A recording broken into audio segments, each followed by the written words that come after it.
Shalom dan selamat pagi. Apa kabar Bapak Ibu? Jam 4.30, jam 4.30. Waktunya kita bangun dan kita berdoa, merendahkan hati dan berdoa. Mari kita tunduk kepala. Bapa kami yang ada dalam surga, dikuduskanlah namamu. Datanglah kerajaanmu, jadilah kehendakmu di atas bumi seperti dalam surga. Berikanlah pada kami pada hari ini makanan kami yang secukupnya. Dan ampunilah kesalahan kami seperti kami mengampuni orang yang bersalah kepada kami. Dan janganlah masukkan kami ke dalam pencobaan, tetapi lepaskanlah kami daripada yang jahat, karena Engkaulah yang mempunyai kerajaan, kuasa, dan kemuliaan sampai selama-lamanya. Amin. Adalah baik bagi kita apabila setiap pagi kita datang mencari Tuhan, meminta akan berkat-Nya, berkat yang menjadi bagian kita pada hari ini. Pada hari ini kita belajar tentang prinsip kerajaan Allah, kerajaan surga yang diajarkan oleh Tuhan Yesus.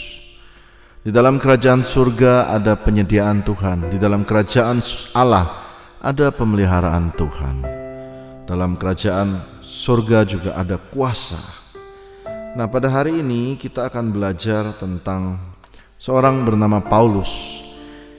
Kita harus tahu bahwa dalam kerajaan Allah, semakin dewasanya seseorang di dalam kerajaan surga atau saudara sebagai pengikut Kristus, semakin dewasanya saudara, maka ada sebuah tanda yang mengikuti saudara, yakni tanda itu adalah keredahan hati. Semakin lama saudara mengikut Kristus, semakin tinggi Tuhan memakai saudara. Harusnya yang semakin muncul adalah kerendahan hati. Nah, ini menjadi tanda kedewasaan dalam kerajaan Allah. Dari mana ini ada? Yakni dari contoh Paulus. Paulus adalah seorang rasul yang tidak diragukan lagi. Dia menulis 1/3 daripada perjanjian baru. Surat-surat Paulus semua. Paulus juga bertemu dengan Tuhan Yesus secara fisik langsung sehingga matanya buta lalu disembuhkan kembali. Paulus juga mengabarkan Injil sebagai seorang rasul. Paulus pernah digigit ular, Paulus pernah menyembuhkan orang. Paulus juga banyak mendirikan gereja mula-mula. Tetapi semakin dipakai tinggi, mari kita pelajari akan kehidupan Rasul Paulus ini. Rasul Paulus meninggal pada tahun 66, sekitar tahun 66 AD atau setelah Kristus. Pada tahun 66 setelah AD atau setelah Kristus lahir, tahun itu dia meninggal.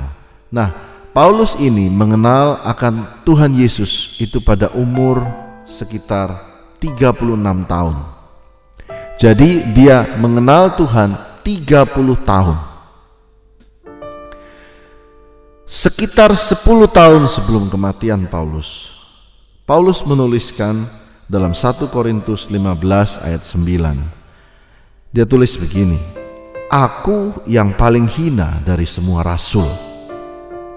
Jadi Paulus menempatkan diri sebagai rasul terakhir. Dia merasa bahwa dia paling hina di antara Matius, Markus, Lukas, Yohanes, karena dia berkata, "Aku banyak membunuh orang-orang yang percaya pada Yesus," termasuk salah satunya Stefanus ya. Nah, lalu setelah itu 7 tahun kemudian atau 3 tahun sebelum kematiannya, Rasul Paulus menuliskan surat lagi kepada Efesus. Dalam Efesus 3 ayat 8 kata-katanya berubah lagi. Dia berkata, "Kepadaku yang paling hina di antara segala orang kudus telah dianugerahkan kasih karunia." Kata yang paling hina di antara segala orang kudus, kata orang kudus itu artinya orang Kristen. Pada mulanya disebut orang Kristen, disebut orang-orang kudus. Dan dia berkata, di antara kita semua ini, orang-orang Kristen semua yang percaya pada Tuhan Yesus, dia berkata, "Aku yang paling hina." Dia tambah turun ke bawah saudara. Yang pertama dia berkata, "Aku paling hina di antara para rasul." Lalu dia turun lagi, "Aku paling hina di antara semua orang kudus atau orang Kristen." 1 tahun sebelum dia meninggal, dia menulis surat terakhir pada Timotius, 1 Timotius 1 ayat 15. Dia berkata begini, Kristus datang ke dunia untuk menyelamatkan orang berdosa, dan di antara mereka orang berdosa semua, akulah yang paling berdosa. Jadi dia tulis bahwa di antara semua orang berdosa, yang paling jahat, pembunuh, pencuri, dia berkata, aku lebih berdosa dari semua. Tahukah saudara bahwa tanda kematangan saudara dalam kerajaan Allah adalah kerendahan hati? Hari ini saya sudah melayani Tuhan sebagai gembala di gereja JCC 10 tahun. Apa yang saya dapatkan, semakin kita belajar tentang Alkitab, semakin kita tahu betapa tidak ada apa-apanya kita. Semakin kita belajar tentang Tuhan, kita semakin tidak mengerti betapa besarnya Tuhan, sehingga Daud menulis, aku melihat batas-batas manusia, tetapi engkau melewati semuanya. Semakin kita tidak tahu,